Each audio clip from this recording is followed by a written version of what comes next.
Merci, chers amis, merci. Merci, chers téléspectateurs. Merci.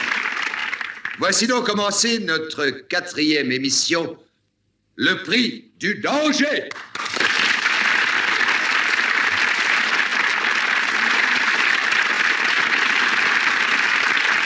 Bonsoir et bienvenue dans la nouvelle vidéo des archives sur le mois de novembre. Et comme d'habitude, j'ai pas d'idée d'intro, alors on commence en préliminaire. Donc, L'étranger de Visconti. Alors, le fameux Luchino Visconti est un réalisateur italien qui est quand même assez connu à travers le monde, notamment pour les films tels que Le Guépard ou Rocco et ses frères. Et quitte à parler de célébrités dans ce film, il y a également Mastroianni, l'un des plus grands acteurs italiens, dans le rôle principal. Et il y a aussi Bernard Blier, qui fait un petit rôle, c'est celui de l'avocat. Mais bon, le vrai sujet important, c'est que c'est une adaptation de L'étranger d'Albert Camus. Légère introduction de cet ouvrage, c'est mon bouquin préféré, c'est pour ça que c'est le titre de mon compte Letterboxd. Et non, je trouve que c'est une super histoire qui est très accessible et qui parle de pas mal de thèmes et qui est particulièrement galère à adapter. Vu que c'est un monologue interne du personnage principal qui s'appelle Morceau, l'adapter risque d'être légèrement casse-gueule. On perdra forcément le côté point de vue subjectif, qui est l'une des richesses du bouquin. Mais malgré tout, ils ont réussi à le faire plus que correctement. J'aime beaucoup ce film, je lui ai mis B+. Ça a beau être un film italien et donc techniquement pas la même nationalité que le roman, il lui reste fidèle dans la grande majorité. Il y a vraiment quasiment rien qui change en termes d'événements. Bon, le début, c'est pas l'incipit très célèbre du Aujourd'hui Maman est morte. Mastroianni rentre très bien dans le rôle, en même temps c'est un très bon acteur, qui n'est pas des plus évidents à incarner, vu que Morceau, l'une de ses caractéristiques de base, c'est qu'il est détaché de tout, et on pourrait avoir vite tendance à caricaturer ça. Mais non, Marcello est juste, et il essaie de donner de la profondeur à ses textes. La réal, je n'ai pas réellement grand chose à en dire, elle est assez correcte. On aurait pu vraiment partir dans un côté plus minimaliste, je trouve, compte tenu du bouquin que c'est, et en même temps, je m'y connais pas assez en Visconti pour savoir si la réalisation est dans sa moyenne, vous voyez. Juste un léger truc un petit peu chiant. Ils ont eu l'idée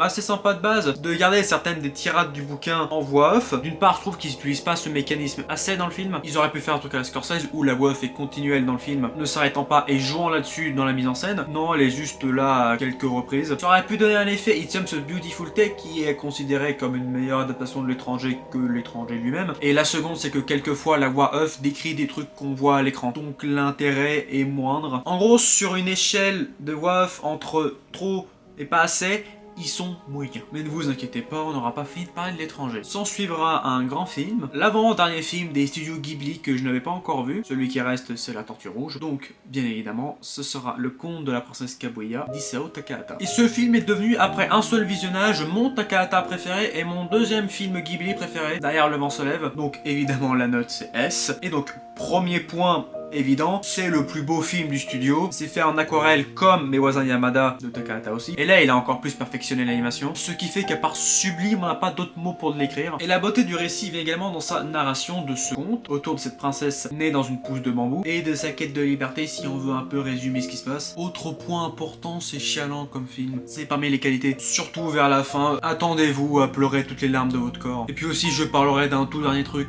même si c'est très secondaire en soi, c'est que c'est l'un des derniers rôles de Tatsuya Nakada, grand acteur japonais qui nous a quitté le 8 novembre. Il est pas très important dans le film, il a un petit rôle, il fait qu'une scène, mais il est là et c'est quand même sympa. Je parlerai plus de sa carrière un peu plus tard. Training Day d'Antoine Fuqua, je sais pas si on peut qualifier ce film de grand classique, mais il a quand même un statut un peu culte. Polar assez violent où on va suivre une jeune recrue durant son premier jour à la brigade contre les stupéfiants à LA, où son formateur c'est Denzel Washington. Je lui ai mis A. Il y a deux trucs qui me plaisent particulièrement bien dans ce film. Bon, trois on va dire. J'aime bien la façon dont la violence est mise en scène, c'est assez cru, c'est quand même pas mal. Bon, c'est plus ou moins classique pour l'époque, c'était en 2001, mais tout de même cette couche de réalisme on va dire m'a un peu plu. Bon, les vraies bonnes qualités qui me font mettre ce film en A, c'est le fait que je trouve qu'il est super bien écrit comme film. En termes de set of payoff, de fuite de check-off, ça le scénario le maîtrise. Bon, on peut dire que ça fait un peu académique, mais d'une part moi ça me plaît, et d'autre part on sent bien que rien n'est laissé au hasard, qu'il y a une maîtrise, quitte à ce que quelquefois on puisse se dire que ouais, il a un peu de chance que ça se passe comme ça. Et comme c'est toujours des préparations d'un truc qui a été mis en place au début du film, on appréciera la technique. Et enfin, le truc dont je pense tout le monde est à peu près d'accord, c'est que Denzel Washington est incroyable. C'est quand même l'un des plus grands acteurs américains, si je puis me permettre. Et dans ce film, il tue sa race. Il est en duo avec le Sonoruki. Et même si il arrive un peu à se défendre, Denzel le bouffe totalement. Et c'est pas plus mal parce que le perso a en soi une bonne backstory, un bon développement. C'est réellement lui l'antagoniste du film. Et donc pour ça, il est réussi. Nouveau polar un peu différent, mais qui marche un peu sur le même principe si on veut. C'est Garde à vue de Claude Miller, texte de Audiard Père. C'est souvent considéré comme sa meilleure œuvre. Et je suis à moitié d'accord parce que j'ai adoré le film, je lui ai mis A+,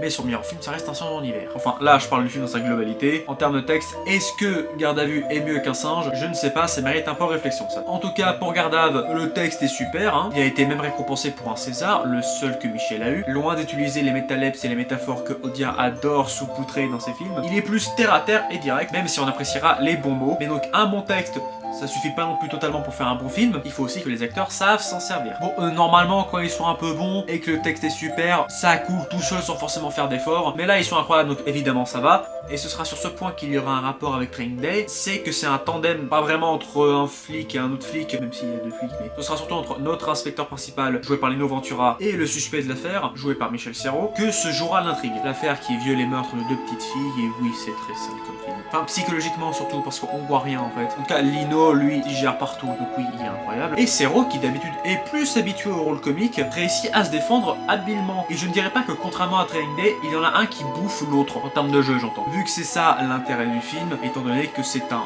huis clos, très théâtral du coup, entre ces deux-là. Et entre un peu un deuxième flic qui vient par-ci par-là, surtout au début. Il est un peu oubliable, mais il apporte quelques trucs. Et le dernier point important, ce sera surtout à retenir le rôle, qui est peut-être le plus important du film, de Romy Schneider, qui arrive à la fin, et qui réussit à nous foutre un sale cafard quand on sait ce qui s'est passé dans la vraie vie. Mais bon, j'ai pas trop envie de vous spoiler le film. En tout cas, elle est sublime comme à son habitude, jeu envoûtant, etc., mystérieux. C'est l'une des plus grandes actrices du monde, et ça se voit. Donc bon, un tandem efficace, un super texte, une actrice en plus pour remonter la sauce, commande le peuple. Nouveau film, Mystère à Venise de Kenneth Branagh. Je m'en fous si j'ai mal dit son nom. Et là, il est réalisateur, vu qu'il joue aussi le rôle principal, qui est Hercule Poirot. Grand fan du personnage écrit par Agatha Christie et d'énormément de ses ouvrages. Et je n'ai pas désiré voir ce film avant d'avoir lu le bouquin dont il est adapté, à savoir Le Crime d'Halloween ou La Fête du Petit Rond. Il y a plusieurs titres en français. Même si le film en soi n'est qu'une adaptation partielle du roman, il reprend un peu les noms des personnages et quelques situations, mais sinon c'est pas les mêmes, notamment le rôle de la victime, mais ça se passe même pas dans le même pays, donc bon bref. Ce qui peut être sympa comme idée de base, parce que même si on a lu le roman, on ne sait pas s'ils vont être fidèles sur le coupable ou en changer, c'est sympa. Et aussi dernier truc, j'avais en soi un peu apprécié les deux précédents films, surtout Le Crime de l'Orient Express en vrai, notamment par l'interprète de Kenneth. Je trouve qu'il fait vraiment un très bon Hercule. Et ce film, je lui ai mis C, donc oui, c'est pas fameux, c'est pas le pire. Meurtre sur le Nil était bien plus mal fait, et lui, il y a un truc qui cloche. Déjà, le roman de base, c'est pas le meilleur Christie, c'est pas le meilleur Poirot non plus. C'est sympa, mais c'est un peu osef quoi. Le film aurait pu être une occasion d'améliorer ça, mais non, parce qu'on retrouve pas la force des romans, principalement parce que c'est moins complexe et plus basique on va dire. D'une part, la révélation de fin ne nous retourne pas le cerveau comme Christie pouvait le faire. Bon, dans le roman non plus, c'est vraiment pas le truc le plus folichon qu'elle a écrit, mais il y avait quand même plus de force et de signification aussi, parce que c'est un autre problème, c'est que généralement dans les Hercule Poirot, quand on a l'identité du coupable, on a le droit à une scène plus ou moins longue entre lui et Poirot, et dont les interactions sont assez fortes. On peut penser au Crime de l'Orient Express justement, ou au meurtre de Roger Ackroyd, et dans le film c'est expédié, dommage. Et aussi l'autre truc très saoulant, c'est que le film essaye de se la jouer un peu horrifique en créant des scènes dites fantastiques, car ça aussi c'est quelque chose que j'ai apprécié dans la prémisse du film, c'est qu'ils veulent se la jouer un petit peu plus Sherlock Holmes. Je m'explique. Dans certains romans de Sir Arthur Conan Doyle où il est question d'entités surnaturelles, ça se passe généralement tout le temps de la même façon. Au début on a les éléments incompréhensibles qui nous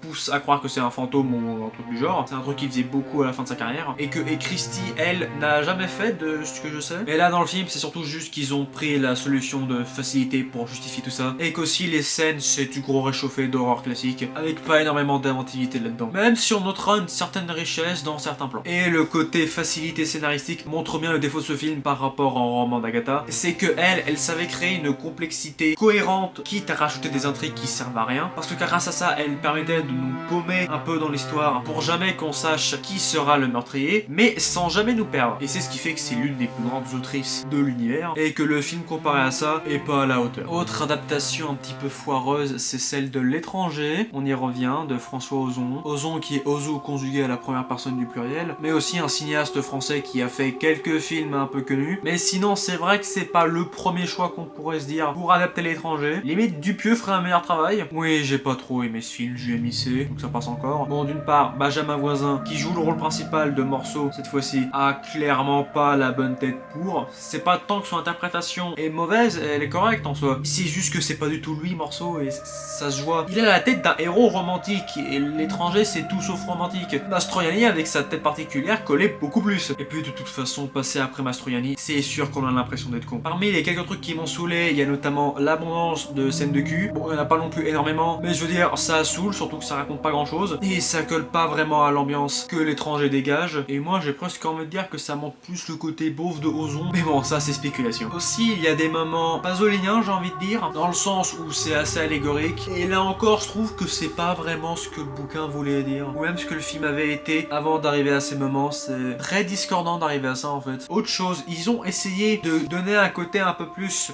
politique dans le film en appuyant notamment un peu plus le vécu des Arabes. Parce que si vous saviez pas, l'étranger ça se passe à Alger. À l'époque où c'était encore une colonie française. Mais en fait, je trouve surtout que c'est juste expliciter des trucs qui étaient dit en sous-texte dans le bouquin. Donc c'est juste rendre le livre moins subtil, si je puis me permettre. Autre point, et là ce sera sur le texte. Alors, Camus a écrit des trucs super beaux dans son roman. Des belles phrases de philosophie que le film a décidé de garder en tant que tel. Mais le souci là-dedans, c'est que ça marche dans un roman, vu que ça se lit, mais que c'est pas trop des trucs qu'on dit à l'oral. C'est pas très naturaliste en fait, c'est ça que j'ai de dire. Ça peut être un style en soi, mais ça sonne juste faux dans le métrage. Ça c'est un truc que le film italien n'avait pas, parce que il était italien. Dans le sens où comme je parle pas la langue, je peux pas savoir s'il est fidèle grammaticalement au roman. Sinon, je pense que je dirais que le film c'est un peu comme si je lisais le livre avec un connard à côté de moi qui m'explique toutes les métaphores de Camus. Et sinon, j'ai l'impression que ce sera la fin pour l'étranger. Donc autant revenir à Christie, avec Meurtre au soleil de Guy Hamilton. J'ai déjà parlé pas mal de fois de lui durant ma chaîne, parce qu'il a fait beaucoup trop de James Bond. Et là, il s'attaque à un autre monument de la littérature anglaise, qui est un perso beaucoup plus intéressant. C'est toujours Hercule Poirot, pour une adaptation du roman Les Vacances d'Hercule Poirot, que j'ai lu, qui là encore est pas vraiment le matériau le plus intéressant à adapter, mais il est quand même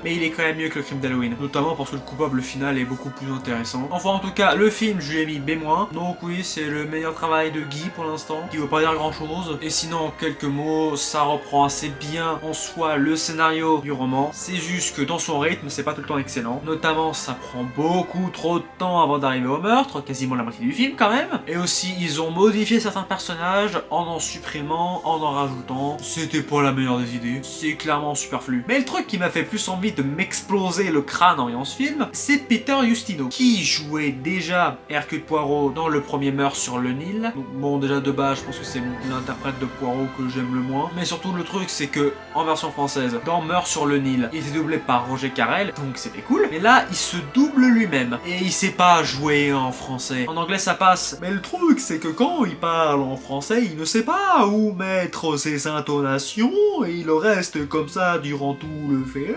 Je vous jure, on devient fou après ça. Et ça jure d'autant plus que tout le reste, ils savent doubler, donc non, plus jamais ça s'il vous plaît. Et pourtant c'est revenu, parce que dans les autres films Hercule Poirot, c'est toujours lui qui se double, c'est la merde. Mais bon, le film reste quand même acceptable, surtout plus en VO. Mais heureusement, il existe des films qui sont plus que acceptables, et qui sont toujours des adaptations pourtant, d'un truc british en plus, avec le Frankenstein de Guillermo del Toro, l'adaptation évidente du Frankenstein de Mary Shelley. J'aime beaucoup ce film, je l'ai mis à moi. Il n'a rien à voir avec le premier film Frankenstein des années 30, notamment parce que Del Toro est plus fidèle au roman, adaptant même l'idée de la narration, à savoir une partie où on a le point de vue de Victor Frankenstein et l'autre où on a le point de vue de la créature. Bon, ça sert à rien que je réintroduise tout ça, vous savez globalement je pense. Le roman colle super bien au style de Del Toro, ou en tout cas il a su habilement l'adapter. Del Toro a toujours eu un rapport à la monstruosité dans sa filmographie, et donc le fait qu'il ait l'occasion d'adapter l'archétype du monstre le plus connu de tous les temps, je pense que ça a dû lui faire plaisir. L'imagerie du film est magnifique, il n'y a pas un plan qui est pas beau dans ce film. Les états d'âme des personnages sont très bien traités, les vécus de Victor et du monstre sont le cœur du film et il le nourrit bien. J'ai quelques réserves à titre personnel sur la logique scientifique du métrage, mais en même temps c'est une fiction, on s'en fout un peu. Juste je trouve ça un peu trop cheaté que la créature ait la capacité de se régénérer magiquement comme ça. Mais bon, ça c'est moi. Pour certains je pense que ça va pas leur déranger,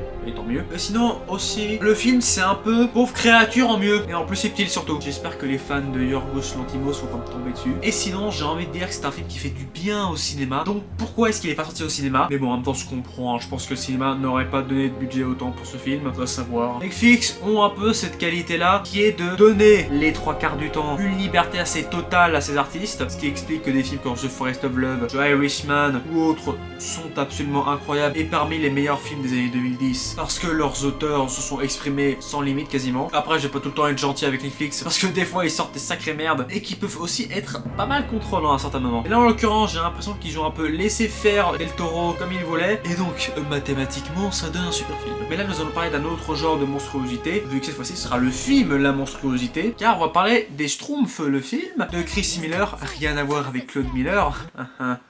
Lol. Non, Chris Miller lui c'est le réal de Shrek 3 et du Chapeauté.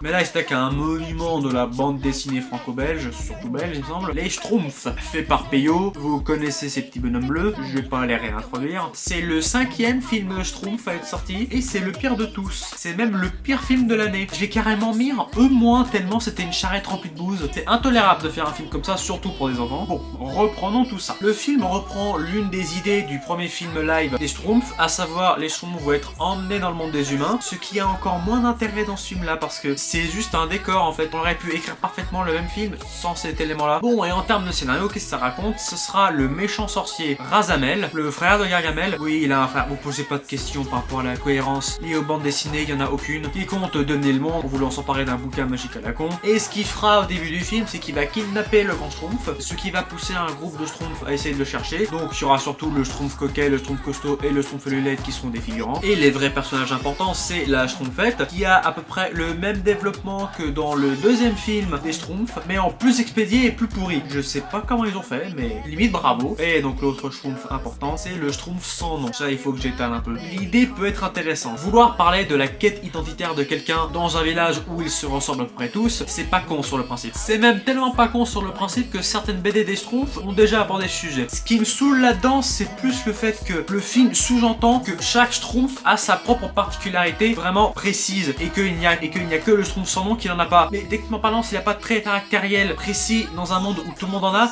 bah il en a un aussi, vu que c'est le seul à pas être différent. Je sais pas si je suis clair dans ce que je m'exprime. En fait, c'est juste que dans les BD, il y a les Schtroumpfs qui ont un métier particulier, genre le Schtroumpf cuisinier, le Schtroumpf bricoleur, ceux qui ont une personnalité propre qui se démarque et qu'on reconnaît avec un petit signe distinctif. Le Schtroumpf costaud, il a son tatouage de cœur, le Schtroumpf lunette a des lunettes, le Schtroumpf coquet a la fleur. Et il y a le reste de la population où c'est les mêmes Schtroumpfs qui n'ont même pas de nom. Et donc, dans ce cadre-là, cette quête d'individualité peut débarquer et être assez poignante. Alors que là, dans le film, ça fait un peu forcé. Et ça aide pas que le reste de l'écriture soit nul à chier aussi. Et d'ailleurs, ils vont encore plus casser la mythologie des Schtroumpfs, vu qu'on va apprendre au fur et à mesure que le film avance qu'il existe aussi des Schtroumpfs filles. On n'en voit qu'une. La Schtroumpfette ne compte pas, vu que c'est une création de Gargamel à la base. Et donc, cette Schtroumpf fille là, qui sert à rien dans le film, vit dans le monde des humains et est dans un groupe dirigé par le frère du grand Schtroumpf. Ils adorent rajouter des frères, des persos, alors que ça sert à rien, je sais pas pourquoi. Il y a un nom d'ailleurs, hein, un vrai prénom. C'est bizarre ça. Ça fait quand même sortir de nulle part. Sinon, l'humour est très naze. C'est de l'humour pour gamins et cervelets qui a pas spécialement été réfléchi par les auteurs. Alors que les Schtroumpfs, à la grande époque, ça va être drôle. Perso, je conseille L'œuf et les Schtroumpfs, qui est peut-être mon album qui me fait le plus rire. Et aussi, j'aimerais souligner un truc important. C'est que les Schtroumpfs, dans leur essence de base, ce sont des bouquins qui ont pour vocation à avoir un public assez jeune, mais qui cherchent quand même à leur apprendre des trucs très poussés. On ne compte plus le nombre d'albums qui traitent de sujets politiques et en étant frontal là-dessus. L'exemple de base là-dedans, c'est le Schtroumpfissime, qui est l'une des satires les plus subtiles et mieux amenées que j'ai jamais lu de ma vie. Mais aussi le Schtroumpf vert et vert Schtroumpf, le Schtroumpf financier, un livre anticapitaliste carrément. Et ça va traiter ces thèmes en étant abordable pour des enfants. C'est ce qui fait que les Schtroumpfs, c'est l'une des meilleures séries de bandes dessinées au monde. Même encore aujourd'hui, ça arrive à se dépatouiller un peu. Bon, ça dépend des numéros. Il y a encore de l'espoir, j'ai envie de dire. Alors que là,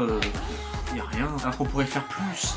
Tellement plus. Et moi j'attends encore le jour où on aura une vraie bonne adaptation des Schtroumpfs qui soit pertinente. Parce que jusqu'à présent, la meilleure c'est la flûte à chez Schtroumpf, qui est donc pas une adaptation des Schtroumpfs techniquement. Mais en même temps c'est normal que ce soit la meilleure vu que c'était Peyo qui l'avait fait. Enfin bon, on va retourner sur des trucs un peu mieux quand même. En passant du coq à l'âne avec un flic de Jean-Pierre Melville. C'est pas la même ambiance. Je lui ai mis B, c'est pas son meilleur. Les choses bien là-dedans, c'est surtout la mise en scène qui est Melville habituelle. Donc c'est très lent, ça prend son temps. Ça sait nous emporter dans l'attention et c'est ce qui est fort. Seulement il manque de dramatisation, j'ai envie de dire. Ce sera surtout l'histoire d'un flic joué par Alain Delon du coup, qui va essayer d'arrêter des braqueurs de bijouterie. Et ce qui est dommage, c'est que la mise en scène prend son temps durant les scènes du gang, quand ils se préparent à faire des casses, etc. ont vraiment une durée qui donne une tension assez importante, et moi j'apprécie ça. Par contre, pour ces personnages, c'est le minimum syndical, ce qui fait qu'ils sont pas marquants en fait. Alors que c'était l'une des meilleures forces des autres films de Melville, dans le Samouraï, dans le Cercle Rouge, etc. Les enjeux étaient bien plus forts quand on savait qui étaient les personnages, leur vie, leur vécu, leur inspiration, sans forcément faire des caisses, avoir des backstories méga longues. C'est ce qui ne fait pas d'ailleurs dans le Cercle Rouge, finalement c'est assez court pour ça, mais pourtant on sentait qu'on était face à de vrais humains. Et notamment les plus c'est développé, ça permettrait aussi de plus intéresser les acteurs, j'ai envie de dire, parce que en vrai Delon il s'en foutait un peu, j'ai l'impression. Il a pas l'air non plus méga impliqué, lui qui savait briller dans Samouraï ou le Cercle Rouge. Et Catherine Deneuve non plus. Elle est un peu mieux, mais bah, elle a genre 3 scènes, je crois, dans le film.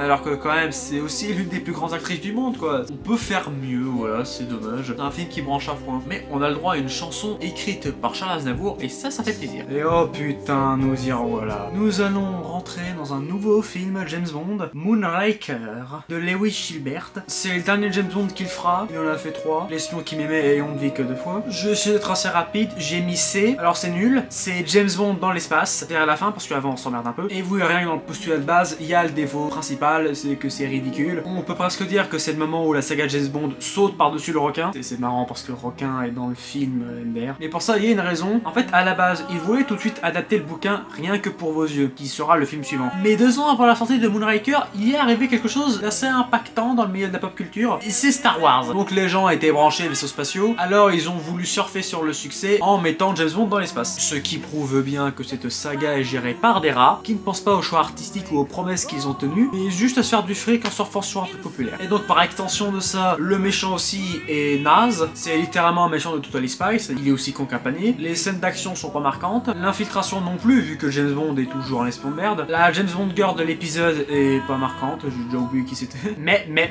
il y a un truc qui m'a plu énormément dans ce film, qui fait que je lui ai mis C, alors j'aurais pu clairement le mettre beaucoup plus bas, c'est son antagoniste secondaire, Requin du coup, qui était déjà présent dans L'espion qui m'aimait, et donc il est toujours délicieux à suivre. J'aime beaucoup sa présence, c'est lui qui apporte les meilleures scènes d'action du film, et dans celui-là, il est même un peu mieux que dans le film d'avant, vu qu'il aura une relation amoureuse qui sort un peu de nulle part, mais qui m'a fait beaucoup rire, et qui est limite assez touchante, et aussi qui montre que les méchants traitent mieux les femmes que James Bond traite ses partenaires, mais bon ça on était habitués. Et puis dernier truc, le générique qu'on a était assez bizarre, je peux pas non plus dire qu'il m'a pas fait un peu rire, mais franchement c'est pas un des meilleurs. Bon là il me semble que je suis à peu près à la moitié des films de Roger Moore, ce qui fait que j'avance mais beaucoup trop lentement et j'en peux déjà plus de ce type. Je pense vraiment que c'est le pire James Bond, je trouve que c'est l'acteur le plus insupportable qu'il a incarné. Déjà que j'aimais pas James Bond avant, là franchement non je peux pas. Et là j'ai pas d'idée de transition donc on va y aller tout de suite. La cage aux folles d'Edouard Molinero. Molinero c'est un réalisateur de films comiques surtout, qui est pas trop connu en tant que tel, mais il a fait 2-3 chefs-d'œuvre comme Oscar par exemple avec De Funès, et évidemment La cage aux folles, adaptation de la pièce de théâtre de Jean Poiret, où c'était déjà Michel Serrault qui faisait le rôle d'Albin et Jean Poiret lui-même dans celui de Georges. À l'époque c'était Pierre Mondy qui faisait la mise en scène, ce sera important que je précise ça. La pièce ayant eu un certain succès assez important quand même, l'idée d'une adaptation se fait vite, mais ça galère un petit peu parce que personne ne veut produire ça. Ils finissent par trouver du financement chez les Italiens, donc le film est une coproduction franco-italienne. Quelques gens sont opérés, en particulier le personnage de Georges sera désormais tenu par un Italien, Ugo Tognazzi, et donc il devient Renato Baldi. Et en français, il sera doublé, parce que l'acteur ne parle pas du tout français, par Pierre Mondy. Donc on reste vraiment dans un esprit très proche de la pièce, même si on aura eu le droit à Francis Weber pour aider à peaufiner le scénario. Alors, qu'est-ce que j'ai pensé de ce film? J'ai adoré, j'ai mis A-.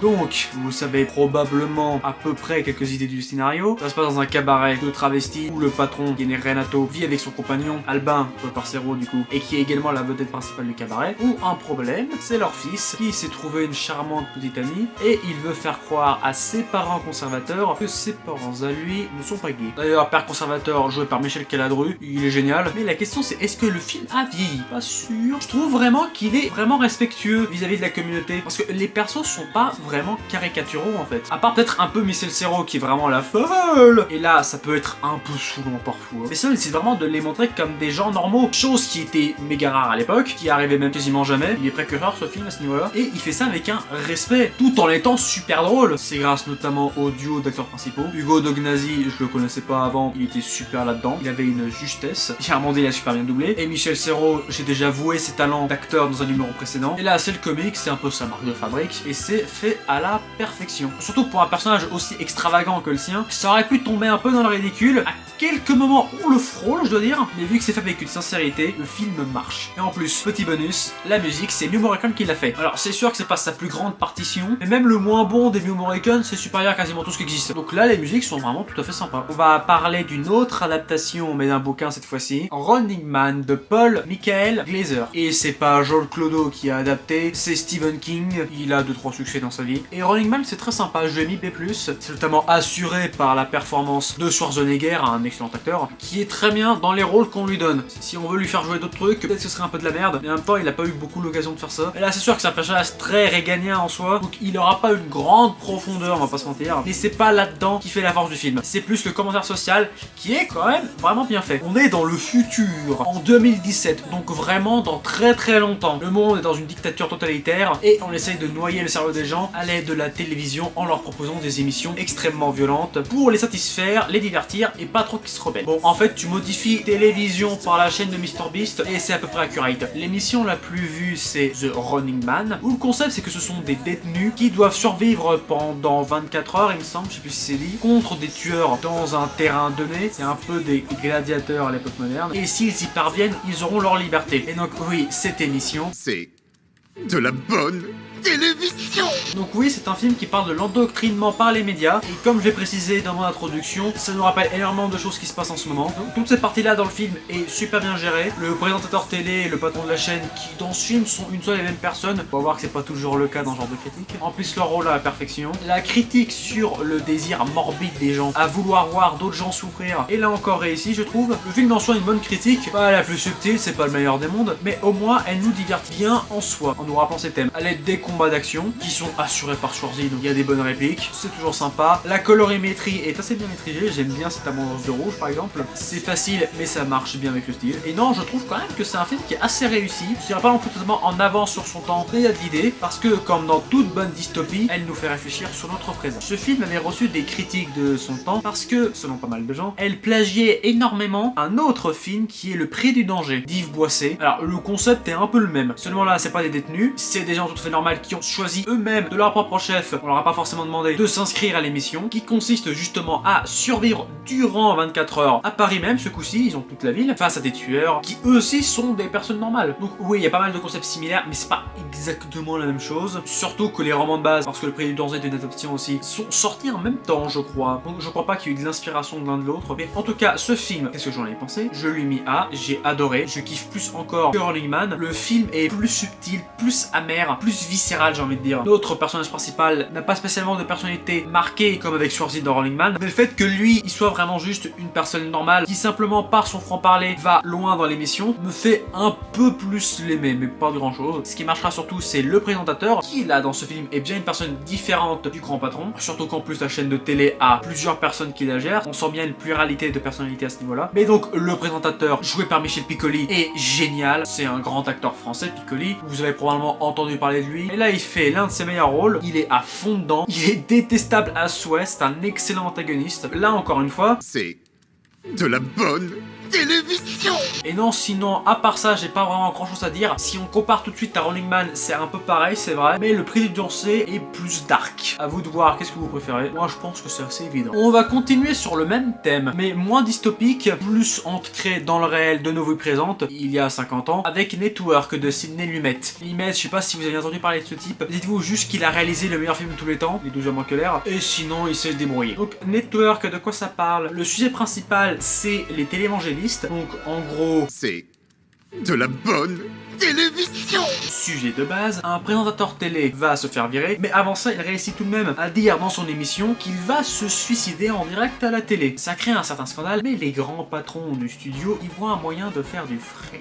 Ils vont lui consacrer une émission dédiée, et donc il va plus ou moins réussir à faire un mouvement de secte. Et oui, c'est ça les télévangélistes, hein. C'est des gourous à la télé. Et le film est incroyable, je lui ai mis S-, c'est une super satire du monde télévisuel, de cet univers sans âme qui est prêt à tout pour de l'audimat. Pas mal de moments notamment dans ce qui est montré dans la folie que le présentateur télé va avoir, qui sont assez jouissifs, je dois dire, à observer. Ça, c'est un parti assez divertissant. Et tout ce qui est en interne est le gros du film. Et par ça, je veux notamment saluer la performance de Faye Dunaway, qui est la responsable de la programmation, et celle qui pousse le plus pour que le suicidaire ait sa propre émission. Et c'est le meilleur personnage du film. L'actrice est super là-dedans. C'est un film qui réussit à tous les niveaux, de par donc sa satire, qui est encore plus acerbe que tout ce que j'ai pu dire avant. Juste, j'ai quelques réserves, à titre personnel surtout, où je trouve que notamment les moments de vie en dehors de la télévision des personnages sont certes essentiels pour bien qu'on comprenne le cheminement des gens, mais pas mal chiantes. Donc oui, un léger souci de rythme, et malgré tout, les 2 heures ne les vont pas passer. C'est un film qui ne refuse rien, qui va montrer l'envers du décor, et qui montre ses personnages de façon très froide, notamment vers la fin. Il ne refuse rien, ça fait plaisir, et oui, c'est encore une réussite de la part de Lumet. De toute façon, c'est pas surprenant, hein, ce mec est un génie. Nous allons maintenant quitter le monde merveilleux de la télévision pour se rendre directement à Broadway. Et donc, bien évidemment, ce sera le film Wicked 2, sous-titré For Good, de Jon M. Chu. Comme ça, je suis sûr de mal prononcer absolument tout. C'est donc la suite de Wicked, sorti l'année dernière, et donc une adaptation de la seconde partie du spectacle musical de Broadway, qui était lui-même tiré du roman Le Magicien d'Oz, et j'avais déjà franchement adoré le premier Wicked. Je lui ai mis la même note d'ailleurs, celui-là, à moins. Je vais pas m'étaler 500 ans là-dedans, parce que c'est quand même assez simple. C'est la suite directe du premier film. Et évidemment, vu qu'à la base c'était un seul spectacle musical, j'ai pas trop compris c'était quoi l'idée de le diviser ça en 2 films, mais apparemment c'est un truc qui se fait récemment. Celui-là a donc les mêmes qualités que le premier, les persos sont attachants, leurs relations sont bien construites, le film prend le temps de bien explorer leurs dilemmes, et ça c'est appréciable dans une société qui va toujours de plus en plus vite. Les chansons sont toujours aussi géniales, peut-être un peu moins marquantes que la première partie, mais que voulez-vous, je suis un gros pigeon de comédie musicale, du moment que ça chante ça me suffit moi. Les acteurs sont tout aussi excellents, notamment Ariana Grande, ma petite préférée, toujours sublime en Glinda, les autres aussi, Jeff Goldblum et Cynthia Erivo en priorité. Cette suite a ça de plus qu'elle est émotionnellement beaucoup plus impactante, forcément c'est la conclusion, et elle réussit toutes ses promesses, notamment grâce à la très bonne dernière chanson For Good, qui est du coup le titre du film, qui est pas ma préférée non plus, je pense que celle que je préfère tout de même c'est Wonderful. Et oui quand même, c'est allé vraiment rapidement. 99 francs de Jeanne Cohen, et là c'est encore une fois absolument pas le même registre, genre pas du tout. Par contre c'est à nouveau une satire, et plus spécifiquement du monde de la publicité. Publicité qui, à l'époque du film 2007, n'était pas trop exagérée sur internet et parlait plutôt de ce qui se passait sur un téléviseur. Donc oui, là encore, C'est de la bonne télévision. Et le film, quoi j'en ai pensé? Ah, là encore, c'est une satire plus qu'efficace sur ce milieu-là, rempli de gens complètement tarés et coqués à mort, même plus que dans le cinéma, je pense. Il y a moyen. On pourrait qualifier ça du Loup de Wall Street à la française, qui a d'ailleurs aussi du jardin. En parlant de ça, du jardin dans ce film, nous prouve bien que c'est pas que un acteur comique. Même si le film se veut être dans cet univers-là, et il le réussit, il est tout à fait hilarant sur beaucoup de scènes, du jardin donne un côté beaucoup plus cynique à son personnage de gros bonnet, et il le réussit bien. C'était vraiment très agréable de le voir dans ce rôle. Et sinon, comme dans Le Loup, le film est dans une voix off continuelle, et contrairement à ce qu'ils ont fait dans L'étranger de Visconti, là ça apporte quelque chose, là il y a des informations utiles au bon déroulé de l'intrigue, et aussi il n'hésite pas à utiliser tous les effets à sa disposition, visuellement, dans le montage, etc. C'est pas autant créatif que Le Loup, c'est pour ça que c'est moins bien, et en même temps c'est normal, c'est pas Scorsese. La dernière chose que j'aurais à retirer de ce film, et qui le démarque pas mal de la concurrence, ce sera l'idée de la fin, qui m'a fait un peu mi-figue mi-raisin. C'est surtout quand je vois la conclusion totale, que je comprends l'idée et que je l'aime beaucoup, mais sinon pendant les 20 minutes, 15, j'avoue que j'étais pas mal paumé. Mais donc, c'est un excellent film, et que demande le peuple. Sinon, un film moins excellent, c'est Varan, ou Varan peut-être, ou Baran aussi, ça se trouve, de Ichiro Honda, rien à voir avec la moto, et je suis très marrant. Non, là je parle évidemment du créateur de Godzilla, et c'est donc un film de kaiju. Et l'un des plus mauvais, si vous voulez mon avis, je lui ai mis D. La construction globale du rythme du film est un vrai échec, on se fait chier en gros. Et personnage, alors, ça a jamais été vraiment le point fort des films Godzilla, il y en a qui pouvaient se démarquer, mais sinon, ils étaient très plats. Mais là, c'est-à-dire qu'ils ont même pas d'incidence sur le scénario. Ils sont 3, 2 mecs, une meuf. Le deuxième mec, je ne sais plus du tout c'est quoi les histoires. La meuf est une journaliste et veut un peu venger son frère qui se fait bouffer par Baran. Je parlerai de lui dans quelques instants, ne vous inquiétez pas. Et le premier mec, du coup, c'est un scientifique de merde au passage, parce que lorsqu'il commence à trouver Baran, dont je vais parler de ce que c'est dans quelques instants, soyez un peu patient, il pense pas du tout à l'étudier, mais direct à le tuer. Alors que ça, c'était une problématique importante qui était soulevée dans le premier Godzilla, mais bon, on les place après. Et donc le mec et la meuf finissent ensemble, et oui, c'est une meuf qui est définie uniquement par rapport à son rapport au mec. D'ailleurs, c'est même pas concrétisé à la fin, donc on se demande pourquoi on s'est fait chier. Et puis, si j'en parle, c'est juste pour rappeler un truc, c'est que dans les films Godzilla, généralement, les meufs étaient assez rarement définies uniquement par rapport au fait que c'était la copine d'un type, le frère d'un type. Non, c'était défini par rapport à elle-même. Je suis pas en train de dire que Godzilla c'est super féministe, mais au moins c'était pas sexiste. Par contre, ce qui est sympa, c'est que ça reprend en soi les archétypes habituels des films de Godzilla, à savoir se concentrer principalement sur des journalistes ou des scientifiques. Et aussi, les militaires sont complètement cons, ça c'est bien.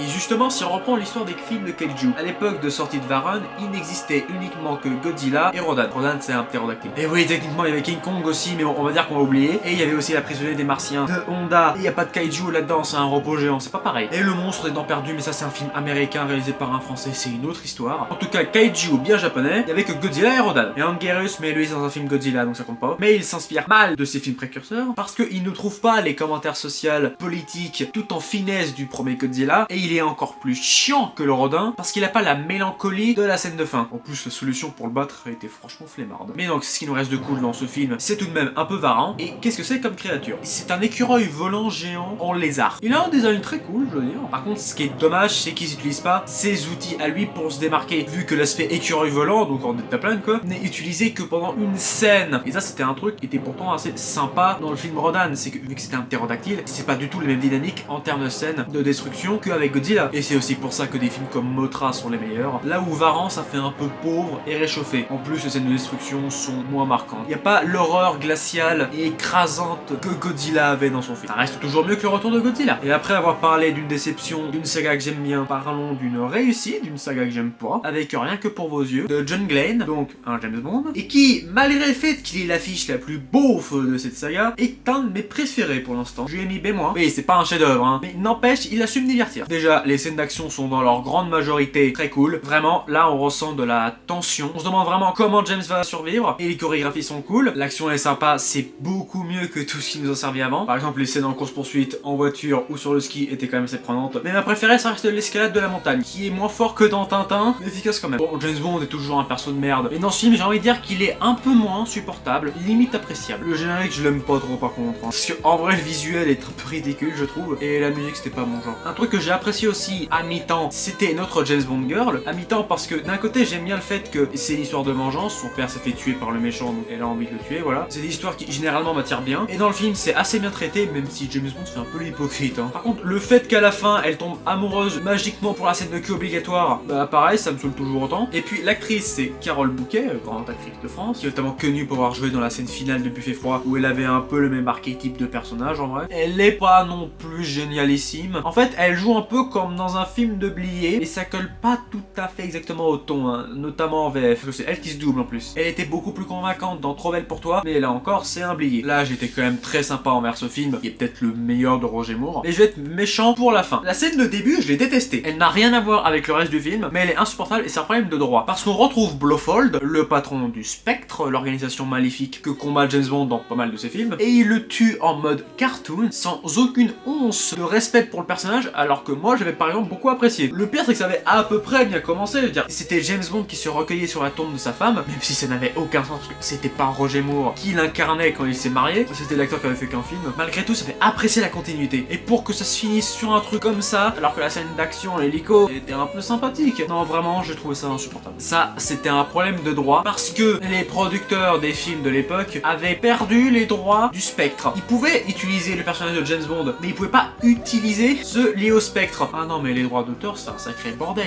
qui n'a strictement aucun sens. Mais il faut quand même s'y plier. Donc ils ont préféré buter Blofeld comme une merde. Comme ça, ils avaient une excuse pour pas le réutiliser. On verra que, heureusement, dans le futur, ils vont s'en battre les couilles de ça. Mais c'est pas pour tout de suite. En termes de continuité de saga, on a aussi un film qui se démarque bien. C'est Zootopie 2 de Jarrett Bush et Byron Howard. Suite du premier Zootopie, donc un nouveau classique d'animation Disney, qui est beaucoup mieux que Vaiana 2, et je lui ai mis B+.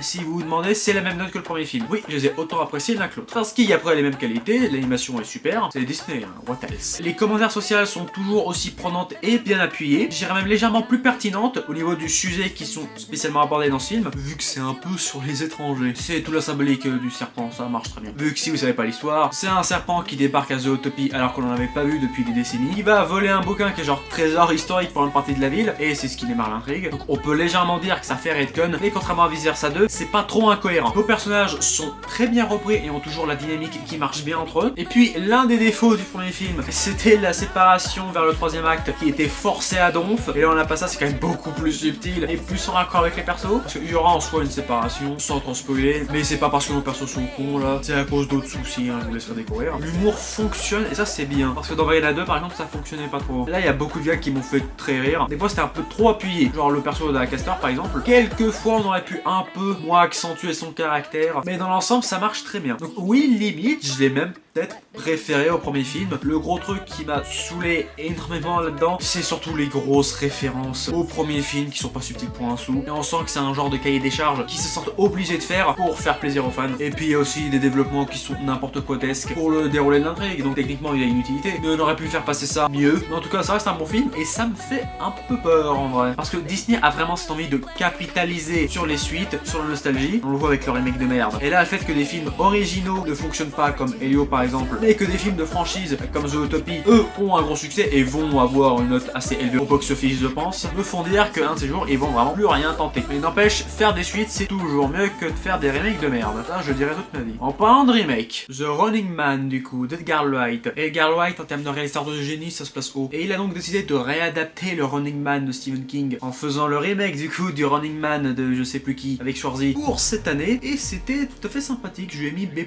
C'est quand même pas mal en dessous de tous les autres films qu'il a fait, notamment sa trilogie Cornetto, mais il reste néanmoins absolument sympathique. Bon bah déjà, je remets l'extrait. C'est de la bonne télévision. Et aussi en termes de dystopie, on est plus proche du prix du danger que du premier Running Man, parce que là ils vont devoir survivre, non pas juste dans une ville, mais dans le pays entier, même en fait où ils veulent, mais durant un mois entier. Il n'y a pas qu'un participant, il y en a 3, ça c'est comme dans le premier Running Man. Je pense même qu'il est mieux que celui de Schwarzy, parce que les allusions politiques sont plus régulières, mieux construites, plus frappantes, et aussi que l'action, le dynamique, le montage sont signés d'Edgar Wright, donc c'est impressionnant. Et aussi le scénario est toujours bien construit, on retrouve sa patte habituelle qui est construite en écho, du genre des textes qui au début ont l'air anodins, mais en fait raconte l'histoire du film dès les premières scènes. Il y a ça aussi dans celui-là, donc ce qui pousse le spectateur à revoir le film, ça c'est sympa. Et donc il y a moyen que en le regardant une nouvelle fois, je le préfère, comme chaque Edgar Wright qui gagne à être revisionné, vu qu'à chaque fois on découvre de nouvelles choses, vu que c'est un bon réalisateur quoi. Ce film n'en fait pas exception, même si il est un peu moins bien. En parlant de grand réal, il est temps d'enfin pouvoir parler de celui dont je rêve de parler depuis pas mal de temps, avec le film La Rivière Noire de Masaki Kobayashi. Parmi les réalisateurs du Japon ultra connus et très importants, on peut citer Kurosawa, Ozu ou Mizoguchi, mais il y en a un qu'on oublie un tout petit peu, de la même période à peu près, et qui pourtant a réalisé quelques-uns des plus grands films du monde. C'est justement Kobayashi, connu pour son chef-d'œuvre je trouve Harakiri, mais aussi la plus grande fresque épique sur la Seconde Guerre mondiale, à savoir La Condition de l'homme, ainsi que des films fantastiques comme Kwedan ou de Chambara à La Rébellion. Et voilà, en dehors de ces 4 films, 6 techniquement parce que La Condition de l'homme c'est une trilogie, on n'a rien retenu d'autre. Et d'ailleurs moi-même je n'ai rien vu d'autre, parce que c'est très compliqué de trouver, mais néanmoins je m'investis parce que ce réalisateur a vraiment quelque chose en plus par rapport aux autres japonais, parce que disons que Ozu lui il est dans un style où il va montrer le monde en neutralité totale, sans avis presque, ce qui fait un style très intéressant et très minimaliste du coup. Kurosawa lui il va un peu légèrement glorifier ça d'une façon épique. Il peut mettre des commentaires sociaux par-ci par-là, mais il y a quand même quelque chose d'héroïque dans sa façon de voir les choses, dans des films d'époque comme Les 7 Samouraïs, ou même des trucs plus entrés dans la vie commune, genre Vivre, l'un de ses meilleurs films, alors que Kobayashi lui ce sera une vraie critique, une satire on pourrait dire si on veut, de la société japonaise, parce qu'il s'est mis pas forcément à détester, mais à avoir un goût assez amer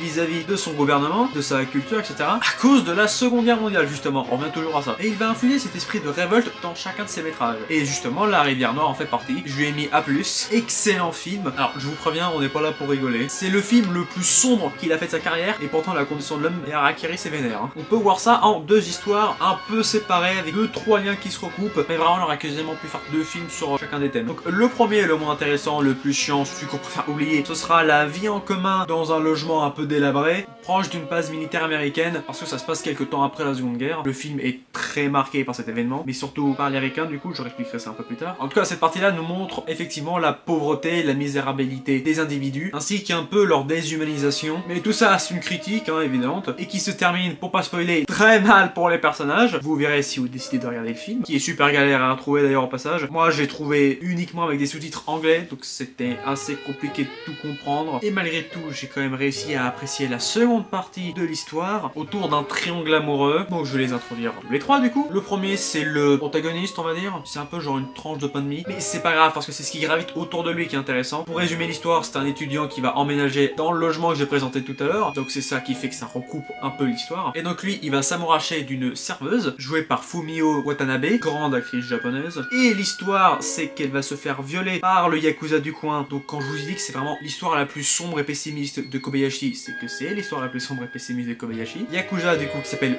Joe, le meilleur personnage du film, assuré notamment par la performance de Tatsuya Nakadare. Donc j'en ai parlé au début de la vidéo, du fait qu'il nous a quitté le 8 novembre, et que c'est un des plus grands acteurs du Japon, peut-être même le plus grand du Japon. Il agit toujours avec Toshiro Mifune, et il faut dire il y a de la concurrence dans les deux cas. Qui est d'ailleurs ce film le premier où il a un grand rôle, et c'est pour son personnage le plus dégueulasse. La barre d'un beau gosse absolu comme lui, c'est très intéressant de le voir dans ce type de rôle, surtout que Joe, il représente quelque chose. La métaphore de l'Amérique qui arrive au Japon, d'où le fait qu'il a plutôt un nom à consonance anglaise que japonaise. Et ce qui est vraiment intéressant, c'est la relation entre lui et Nishida, donc la serveuse, qui commence, comme je l'ai dit, extrêmement mal, mais elle ne peut pas sortir cette relation pour deux raisons. D'une part, la société japonaise, ça aurait été très mal vu à cause des critères de l'époque, donc le film vraiment montrer ça comme quelque chose de assez négatif. Là où dans un film à la Ozu, ce serait montré d'une manière plus neutre, c'est compliqué d'expliquer c'est quoi la méthode de filmer d'Ozu exactement comme ça, mais ça aurait pas été le même dramatique, c'est ça que j'essaye de dire. Et aussi, elle se sent légèrement redevable, parce qu'en fait, avant qu'il la viole, il lui a sauvé la vie de gens qui ont essayé de la kidnapper. Mais en fait, tout ça, c'est un coup monté de sa part, c'est pas un spoil, hein. Donc oui, si vous vous posez la question, Joe est une sale raclure de chiottes. Il demande à des gens de l'agresser pour la sauver, pour qu'après c'est lui qui la viole. Et tout ça fait partie des impulsions du caractère de Joe qui rend le personnage tristement réaliste. Bien sûr, le film est très dur, et ça finit totalement par nous briser le cœur à la fin, comme Kobayashi sait très bien les faire. Ceux qui ont vu La Condition de l'homme et Harakiri savent de quoi je parle. Et non, ce film est juste incroyable. Et même si je mets clairement l'histoire de Joe au-dessus de tout ce qui se passe avec le lotissement, notamment parce que le lotissement c'était quand même pas mal chiant, ça reste néanmoins pertinent, notez-le. Et on va arriver au dernier film, Crazy House, avec un K, je ne sais pas pourquoi. Moi et tous mes potes, on aime bien cette lettre. Ou alors c'est un fan de Camelot. De Stephen Ars et Flip Van Der Will. Qu'est-ce que c'est que ces noms, putain. B, une parodie de sitcom américaine des années 90, genre Friand, Ma famille d'abord, ce genre de truc, vous voyez. En nous présentant une famille lambda qui s'appelle la famille chrétienne. Le christianisme, c'est un point central du récit. Vivre leur vie tranquille, donc le père, joué par Nick Frost, la mère et les deux enfants, lorsque 3 Russes vont envahir la maison si on veut et la démolir. Ce qui est marrant là-dedans, c'est surtout le contraste entre le côté sitcom 90, bon enfant, joyeux, etc. et tout l'aspect violence qui va en découler, surtout dans la deuxième partie, et l'humour est bien géré, notamment par Nick Frost, un super comédien, donc qui a pas mal travaillé avec Edgar Wright, qui gère parfaitement bien ses ruptures comiques. Non, c'est un vrai génie. Il y a un peu d'idées de déconstruction du côté ultra religieux dans le sitcom et aussi de la famille traditionnelle qui sont bien gérées, même s'ils vont pas aussi loin qu'un South Park ou que les Simpsons à l'époque où c'était vraiment drôle, ou BoJack Horseman aussi. Ça reste néanmoins assez pertinent, mais l'humour est pas aussi bien géré qu'il aurait pu, notamment sur tout ce qui est l'effet brisage de quatrième mur, parce que je vais pas de spoiler, mais c'est dans l'abandon de toute façon. À un moment, ils font intervenir le plateau de tournage, parce que justement dans l'univers du film, c'est tourné en direct devant un vrai public, comme dans les sitcoms des années 90, je sais plus s'ils faisaient ça encore dans les années 90, mais en gros ils font intervenir ça, mais c'est mal amené dans le film parce que ça arrive comme un cheveu sur la soupe, sans préparation et sans vraiment de signification en fait. Vous voulez des œuvres ultra violentes qui brisent beaucoup mieux le quatrième mur, je vous conseille Funny Games de Haneke, et même en dehors de ça, le rythme comique du film est pas tout le temps au beau fixe, ça aurait pu être un peu mieux géré, même si Nick Frost rattrape pas mal ça, faut avouer. S'il y avait un truc à reprocher, ce serait vraiment ça. Mais voilà, en tout cas ça sonne le glas de cette vidéo. Que dire de plus pour la conclusion? Je ne sais pas. Vox, t'as une idée? Quelle vie de merde. On va dire que ça suffit. Allez, ciao!